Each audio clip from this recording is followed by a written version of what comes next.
में लगी तो बलि ने कहा बहना अरे कुछ लेती जाओ, बताओ क्या चाहिए।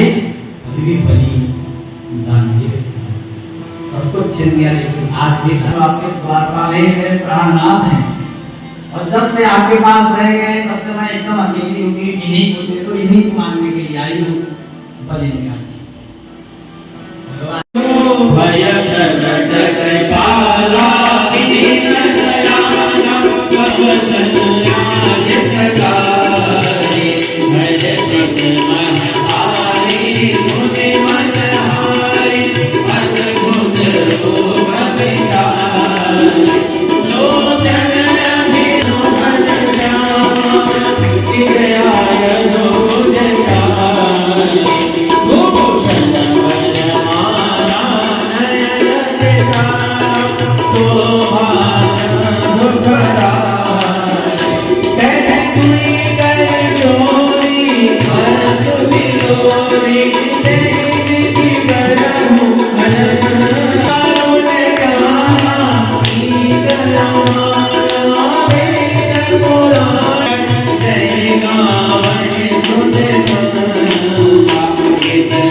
आज बड़े प्रसन्न हैं, खूब लुटा रहे हैं, सोना चांदी हीरे मोती भूमि गौ सुवर्ण सबका दान किया है। मुक्त हस्त ब्राह्मणों का दान किया है, स्वस्ति वाचन किया है, ब्राह्मणों ने भगवान के लिए मंगल कामना की है।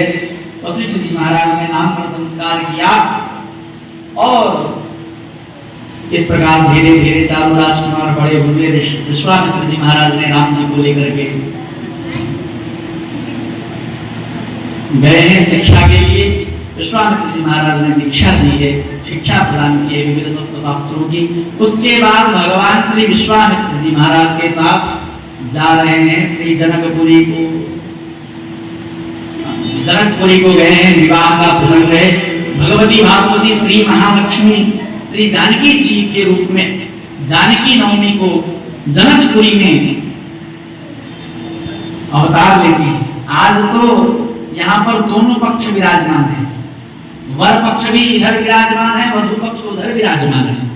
आप सभी का हार्दिक स्वागत है। और मुस्कुराते हुए गए भगवती भास्वती श्री जानकी जी भगवान से प्रार्थना करें, प्रभु राज बजा लेना, वर तो बड़ा अच्छा है, मन तो करता है कि अभी उठ करके कह दूं पिताजी इस यज्ञ की क्या आवश्यकता, मैं तो इन्हीं को पति मानती हूँ, लेकिन भाई पिता का सम्मान किए भगवान गए। जानकी जी की नेत्रों में देखा, चिंता मत करो जानकी, अभी उठा देता हूँ। जानकी जी ने प्रार्थना की धनुष से, महाराज हल्के हो जाओ, हल्के हो जाओ, लाज हो जाओ, जो उठाने आ रहा है उसी को चाहती। कहा धनुष ने कहा कितना हल्का हो जाऊं, 100 ग्राम का हो जाऊं, 50 ग्राम का हो जाऊं। कहा इतने हल्के हो जाओ कि जितने में हमारे आमने छू दे तो तुम उठ जाओ अपने आप। भगवान ने देखते महाराज धनुष को छुआ, उठाया, उस पर प्रत्यंचा चढ़ाई, ले चढ़ाई, धनुष फट करके टूट गया महाराज। और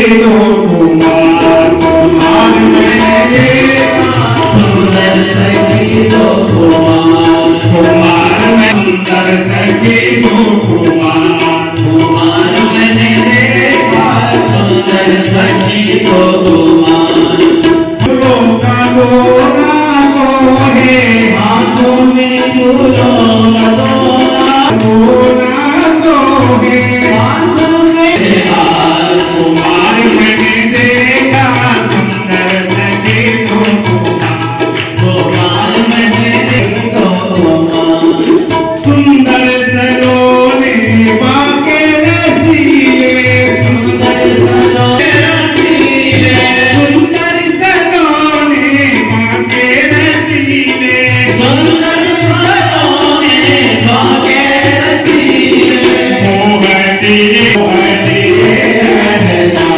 कुमार मैंने देखा सुंदर सखी दो कुमार कुमार मैंने देखा सुंदर सखी दो कुमार और क्या करते हैं सखियां मुनियों का यज्ञ जिन्होंने कराया मुनियों का यज्ञ जिन्होंने कराया मुनियों का यज्ञ जिन्होंने कराया कुमार मैंने देखा सुंदर सखी दो कुमार मैंने देखा सुंदर सखी दो कुमार जाने ये तो ठाकुर जी की सृष्टि है। अब विधान बदल रहे कहने हैं पहला आठवां था और आठवां पहला होगा तो क्या करोगे तुम? कम से तो मती भ्रमित हो गई महाराज। कब ऐसा होगा? जब वसुदेव जी महाराज ने अपनी प्रतिज्ञा के अनुसार पहला पुत्र ला करके दिया और कंस ने कहा आप इसको ले जाइए। कीर्तिमान नाम का पहला पुत्र होगा। उसको वसुदेव जी महाराज ने कंस को ले जा करके दिया। तो जब कंस ने लौटा दिया तो नारद जी महाराज को शंका हो गई कि अरे ऐसे वज्र धूर्त का तो अगर बुद्धि ऐसा कार्य करने लग गया तब तो अवतार हो गया, इसलिए इसको महाराज बदलना पड़ेगा। भगवान की इसमें कोई इच्छा नहीं होती। इतना सुनते ही महाराज वह आया और देवकी के पुत्र को उसके हाथ से छीन करके माता देवकी के हाथ से छीन करके पटक दिया और उसी समय उनका प्राण गया। वसुदेव और देवकी जी महारानी को ला करके कारागार में डाल दिया, बेड़िया बांध दिया, कहा यही रहोगे तुम लोग, कहीं नहीं जाना है। और कारागार में इस प्रकार जब जब देवकी महारानी गर्भवती होती, पुत्र की प्राप्ति होती, वह कंस आता और मां देवकी के सामने ही उनके ममता में वात्सल्य आचरण से उस शिशु को छीनता और उसी कारागार के दीवार पे पटक देता और वहीं पर वो छीटे खून की मां देवकी का जो हृदय है वो कितना टूटा होगा उस समय। अपने शिशु का चेहरा भी ध्यान से न देख पाती, अपने शिशु को वात्सल्य भी न दे पाती, उस समय वह दुष्ट आकर के ऐसा कृत्य करती। इस प्रकार कंस ने बारी बारी महाराज 6 पुत्रों का वध कर दिया।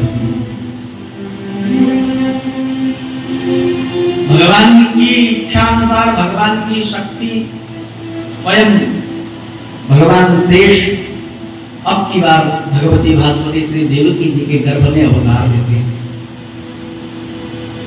शेष जी महाराज जब अवतार लेते हैं, गर्भ में प्रविष्ट हुए तो भगवान ने अपनी योग माया से कहा कि देखो देवकी जी महारानी के गर्भ से इनको निकाल करके रोहिणी मैया के गर्भ में प्रवेश करा दो। वसुदेव जी की ही पत्नी है रोहिणी मैया। कंस के अत्याचार से वसुदेव जी महाराज ने उनको नंद बाबा दिया, वहां सुरक्षित रहेंगे। नंद बाबा बड़े सज्जन पुरुष हैं, अच्छे से ख्याल रखेंगे। रोहिणी मैया विराजमान है। तो योग माया ने अपनी भगवान की आज्ञा अनुसार शक्ति से देवकी मैया के गर्भ से खींच करके ला करके रोहिणी मां के गर्भ में भगवान शेष को स्थापित कर दिया। इसलिए उनका नाम संकर्षण पड़ गया। कर्षण के द्वारा उनको विराजमान कराया, संकर्षण नाम हो गया। श्री भक्तवत्सल भगवान की जय। इधर देवकी जी महारानी का जो 7वां गर्भ है, सबने सोचा शायद किसी वजह से गर्भ गिर गया, ऐसा सोच करके सबने ध्यान दे दिया। महाराज गर्भ नष्ट हो गया ऐसा सोचकर सब शांत हो गए। इधर श्री सुखदेव जी महाराज बोलते हैं, महाराज राजन प्रलंब बकचाणूर तृणावर्त महाशनैः मुष्टिका रिष्टिका द्विविध पूतना केशिधेनुगैः अन्यैश्चासुर भूपालैर्बाण भौमादिभिर्युतः यदूनां कदनं चक्रे बलिमा गद संशयः। बलवान कंस ने अपने पिता उग्रसेन को भी बंदी बना करके जेल में डाल दिया। जरासंध इत्यादि प्रलंब बकचाणूर तृणावर्त इन सब राक्षसों का साथ लेकर के खुद ही राजा बन करके बैठ गया। घनघोर अत्याचार उसका तो प्रारंभ हो ही चुका है।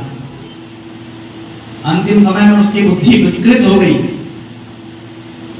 तब महाराज कुछ उसके घर से इधर उधर अन्य देशों में जा छुटे।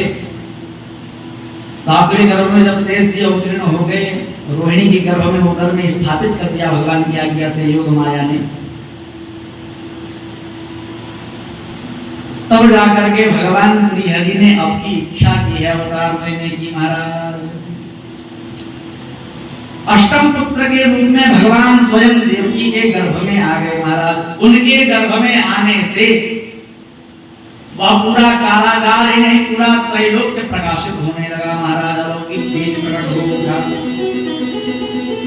कंस भी समझ गया कि अब तो मेरा मृत्यु आ गया है लगता है।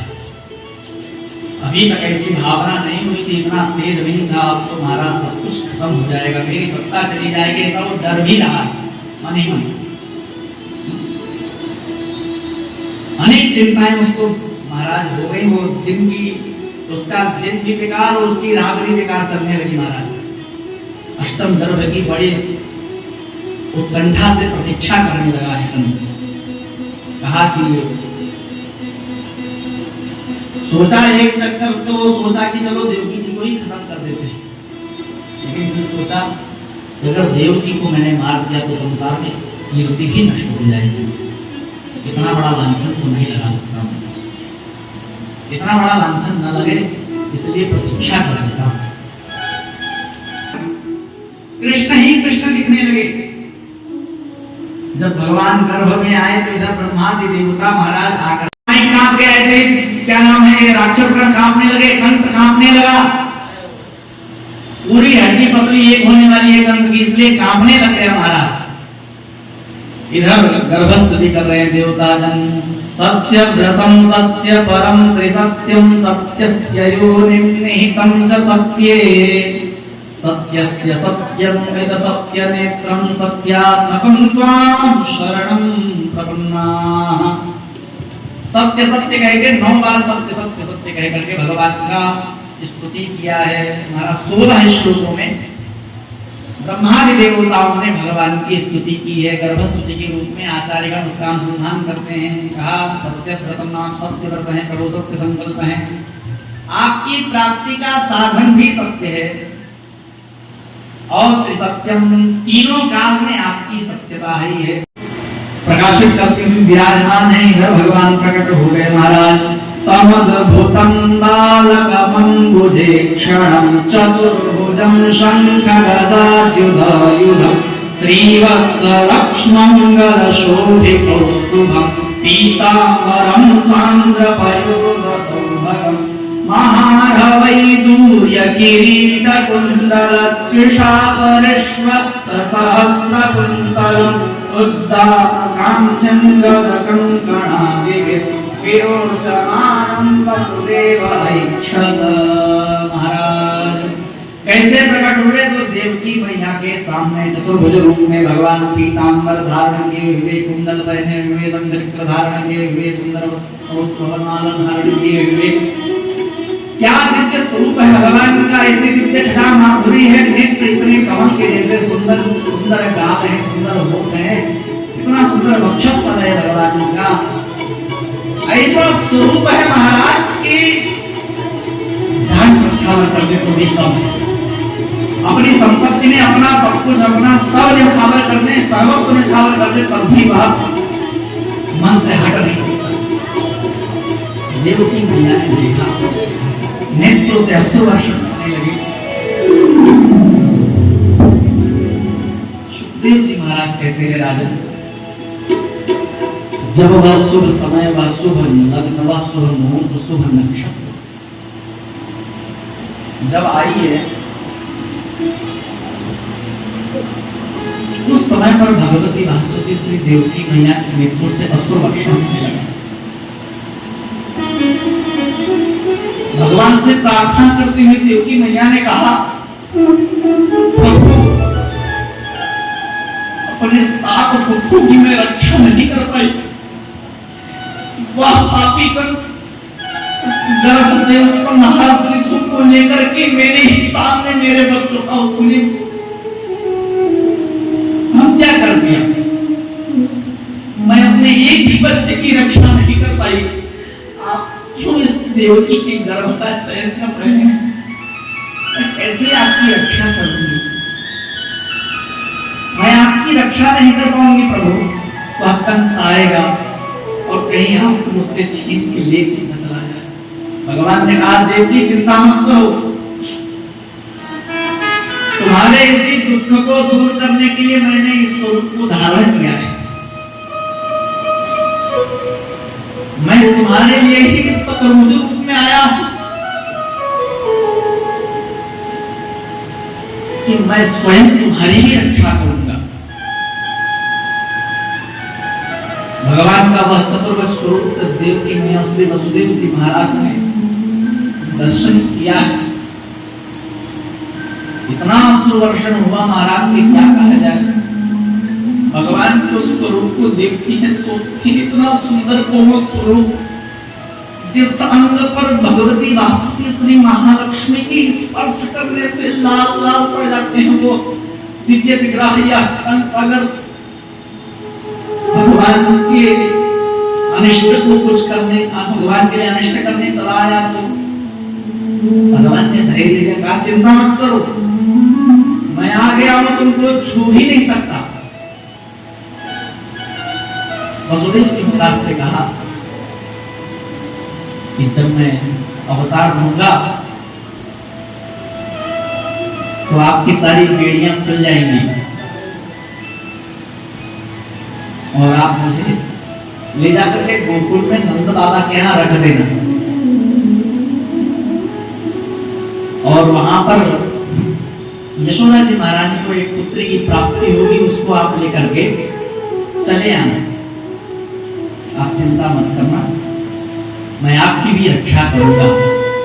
इस प्रकार से भगवान ने कहा। इधर क्या है? कृष्ण जन्माष्टमी किस महीने में? भाद्र मास की कृष्ण पक्ष की अष्टमी तिथि है, जब भगवान श्री कृष्णचंद्र अवतार लेने जा रहे हैं। कारागार पूरा प्रकाश से दीप्यमान हो गया। श्री देवकी मैया के गर्भ में भगवान शिशु के रूप में आ गए और देखते ही देखते भगवान ने देवकी मां के गर्भ से अवतार लिया। श्री भक्तवत्सल भगवान की जय हो। श्री भक्तवत्सल भगवान की जय हो।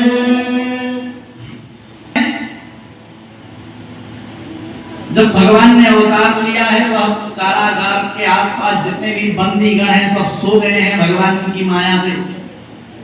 वसुदेव जी महाराज के हाथ पांव की सारी बेड़ियां खुल गई। वसुदेव जी महाराज ने हाथ अपने वक्षस्थल में भगवान को पधरा करके अपनी टोकरी की व्यवस्था भी हो गई, सारी व्यवस्था हो गई है। भगवान को अपने उस पे रख करके टोकरी में रखकर ऊपर सर पर लेकर के धीरे से चल दिए महाराज। भगवान इधर अवतार लेकर सब सो रहे हैं। उस समय तो अच्छा हुआ धाम में है, कहीं किसी दूसरे भारतीय संस्कृति से विहीन किसी देश में होते तो हम लोग भी ऐसे ही बन सके, उसकी तरह हम लोग भी सोते रहते। लेकिन ये तो बड़ा सौभाग्य है कि भगवान ने हमको भारत जैसी भूमि पर, सनातन भूमि पे, नेपाल जैसी भूमि पर जन्म दिया है। कि हम लोग आज भी भगवान का उत्सव उसी प्रकार रात भर जग करके मना रहे हैं। तो इस प्रकार जब वसुदेव जी महाराज चले, इधर महाराज भगवान के अवतार के समय महाराज इधर सब जगह जगमग जगमग हो गया, सब जगह मंगल गान हो रहे हैं। उधर श्री यशोदा मैया को भी पुत्री की प्राप्ति हुई है। इसी समय पर रोहिणी मैया के गर्भ से बलराम जी महाराज का अवतार हुआ है। उधर यशोदा मैया को पुत्री की प्राप्ति हुई है। उधर भी सब अपने कार्यों में लगे हुए हैं। यशोदा मैया सो रही, उधर कुछ ज्ञान नहीं है, अभी लड़का हुआ है कि लड़की हुई है। इधर श्री वसुदेव जी महाराज भगवान को लेकर के चल पड़े। जब चले हैं तो यमुना जी का पावन तट आया है। अब यमुना को पार करके गोकुल जाना है। तो वसुदेव जी महाराज भगवान की कृपा को अनुभव करते हुए चल पड़े महाराज।